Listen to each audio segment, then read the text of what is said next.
trazendo para o ambiente que está agora, a partir de agora, com Libra, Liga, todas as coisas que estão postas nesse momento no futebol brasileiro. Grafete, você vê ambiente para isso? Ambiente não, porque, de novo, cada um, ainda mais que nós temos hoje dois grupos separados, né, completamente separados, eu acho improvável que nós tenhamos aqui alguma coisa acontecendo no curto prazo.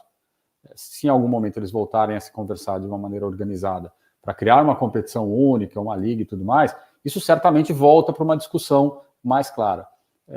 Neste momento eu não vejo chance, até porque o que foi criado num grupo é diferente do que foi criado no outro, a expectativa de um grupo é diferente da expectativa do outro, né? Na Liga Forte União se espera muito mais equilíbrio, na Libra o equilíbrio existe mais com um certo respeito entre as diferenças. Então, assim, não vejo, eu vejo necessário, cada vez mais necessário, à medida que o futebol vai ficando mais complexo, MCO, investidor, o Pedro do BH comprando o Cruzeiro, enfim, briga de 777 com o Vasco, gente colocando dinheiro, não sei se a Crefisa vai comprar um clube, aquela coisa toda. Neste ambiente mais conturbado, mais nervoso e complexo, é fundamental que a gente tenha regras mais claras e mais precisas para controlar a indústria. Seja via fair play financeiro, e seja uma coisa que ninguém fala no Brasil, que é o controle de novos acionistas. Em todas as ligas, qualquer novo dono de clube passa por um escrutínio. Quem é esse dono? Tem dinheiro, não tem dinheiro? Faz um depósito mínimo de garantia de pagamento de salário por um tempo. No Brasil, criou-se a lei da SAF e pronto, virou, entre aspas, terra de ninguém, porque você não controla quem está entrando, quem está colocando dinheiro, de onde vem esse dinheiro. Então, são aspectos legais que a gente não conseguiu tratar e não consegue tratar, e só vai aumentando a bola de neve. Né? A gente fala aqui como se fosse regulação e limite para digamos assim, evitar que o clube que tem um investidor gaste muito, mas na verdade é uma proteção para o clube. O Vasco poderia, por exemplo, teria sido protegido se tivesse havido um processo de escrutínio sobre o dono e quem estava investindo no Vasco. Isso vale para todos os outros. Acho que o dono, por exemplo, do Atlético e do Cruzeiro são mais conhecidos, o capital é conhecido, qual é a fonte. Talvez faça menos sentido o escrutínio nesses casos, mas no caso do Vasco, por exemplo, teria sido pego se você tivesse... A Premier League está barrando a compra da 777 do Everton, que no final das contas, foi o que aconteceu. E o Everton, eu falei com um jornalista inglês aqui, que faz parte dos nossos grupos de jornalistas internacionais, que é super torcedor do Everton, ele estava feliz porque evitaram que o caso do Vasco acabou evitando que a 777 comprasse o clube dele. Então, seria uma proteção contra o investidor, como foi o dos Glazers no Manchester United, que entrou para fazer dívida no clube, né? E aí era legítimo, mas ele estava fazendo dívida do clube, comprometendo um clube que tinha uma geração de receita muito grande, para ele ficar fazendo dinheiro para ele. Então, eu acho que esse tipo de investidor abutre teria que ser pego num escrutínio. Gostei disso, investidor abutre. PVC, quem vai olhar por nós? Não, eu sei, mas você é bancar advogado do diabo para lembrar casos como o do Glazer ou casos como o do Shinawatra, porque a Inglaterra tenta disciplinar hoje, e eu queria que você comentasse isso, porque eu posso estar comentando um exagero, mas durante um grande tempo foi o paraíso do picareta internacional, né? E assim, o picareta internacional era o Abramovich, mas não era só o Abramovich. Então, uma série de clubes modestos do sul da Inglaterra, enfim, tem uma história longa. O Shinawatra é o maior exemplo, que era um cara ligado ao governo da Tailândia, que comprou o Everton, que botou ali o Robinho, o Elano, e começou a gastar. E o Manchester City não quebrou porque chegou o governo dos Emirados Árabes, o Sheik o Sheik Mansour, e comprou dele. E aí sim se transformou o Manchester City em uma potência internacional, em contraponto com o Manchester United, que foi o grande exemplo de organização do primeiro processo de Premier League, que depois dos Glazer, acho que até sobreviveu aos primeiros 10 anos do Glazer, porque tinha a organização do Ferguson. E depois do Ferguson faz 12 anos que não ganha nada, não ganha o campeonato. Então, assim, também tem essa relação, mesmo na Inglaterra, onde se cuida muito, você não vai estar imune a uma doença desse tipo. Você pode diminuir o risco dessa doença chegar, tipo fazer exame anualmente, semestralmente. Eu acho que aqui tem 2 pontos para você. O primeiro, a Inglaterra tinha até bem pouco tempo atrás, uma enorme flexibilidade com o dinheiro que vinha de fora, para qualquer indústria. Então, se você esquentava o dinheiro, não importa a origem. Então, você trouxe o dinheiro, aplicou na Inglaterra, está declarando que trouxe 5 bilhões de libras, então está tudo bem, agora, a partir de agora ele é um dinheiro limpo, segue sua vida. Então, era uma certa a festa, né?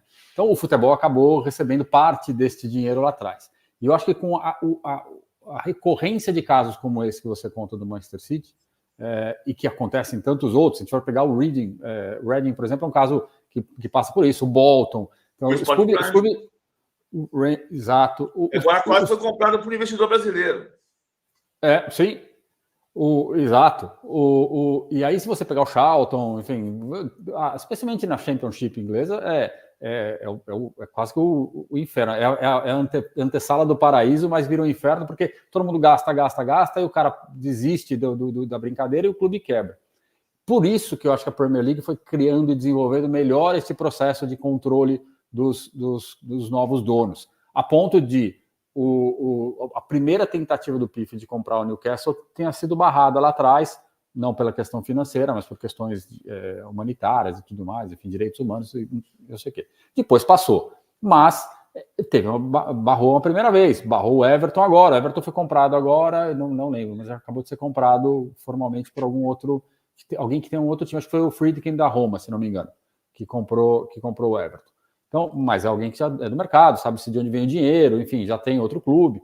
Então, essas regras, elas foram evoluindo ao longo do tempo. Eu acho que elas continuarão evoluindo à medida que isso preserva o futebol. Eu gostaria de ver essas regras evoluindo todas no Brasil, mas eu acho que a gente está ainda muito longe de qualquer coisa nesse sentido. César, só para complementar, eu acho que seria importante você falar sobre isso. Assim, sem regra nenhuma, você pode ter hoje o seu investidor que está aportando 200 milhões todo ano para você, para contratações, você ganhar um campeonato, ele esquece no ano seguinte, deixa o clube quebrar, ou vende, e aí você vai parar na mão de outro, e aí chega um estado, já teve o City, mas agora pode ter, a Arábia Saudita já falou em investir no futebol brasileiro, e a Arábia Saudita compra um outro clube, decide botar um dinheiro infinito, aí você que vai estar reclamando. Então, não adianta, sem regra, não adianta ficar falando assim, não, mas agora eu me dei bem porque eu consegui um investidor maior. Em algum momento vai vir um bolso maior e vai desequilibrar a liga. Exato. Tem dois movimentos, né? Esse, e é fato, né? Tem sempre alguém com um bolso mais fundo do que o seu para te atrapalhar, né? Então, o Textor fez isso até 2 anos, gastou muito. Você pegar os números do Botafogo, assim, prejuízos, né, enormes. Por quê? Porque estava gastando muito mais do que podia. Aí aparece agora o Cruzeiro, para gastar muito mais, então você passa a ter um competidor. Daqui a pouco o Atlético se acerta, volta a gastar. Então, o torcedor que hoje fica feliz, amanhã vai reclamar justamente da falta de controle, né? Então, isso é importante. E o segundo ponto que você comentou também eu gasto hoje, gasto amanhã, depois eu desisto, eu paro, porque meu bolso tem limite. Então, gastei 4, 5 anos, botei R$1 bilhão no negócio. Chega uma hora que você cansa, porque assim, você não está tendo retorno, revender, você não está ganhando, e aí você vai revender para quem, em que condições, a que preço, quem é o dono, ou simplesmente larga. O Valência teve grandes problemas na Espanha por conta disso, né, porque o dono simplesmente abandonou e em algum momento a torcida foi reclamar e o dono falou, o clube é meu, eu faço o que eu quero. Então, no fim do dia é isso, o clube é dele. Então, tem que tomar muito cuidado com esse processo, e as regras, os regulamentos todos, eles servem para preservar a estrutura do futebol, para preservar o clube. Pode parecer um controle para quem está se beneficiando hoje, mas é um controle, de fato, para a estrutura como um todo. Belenenses, né? Belenenses.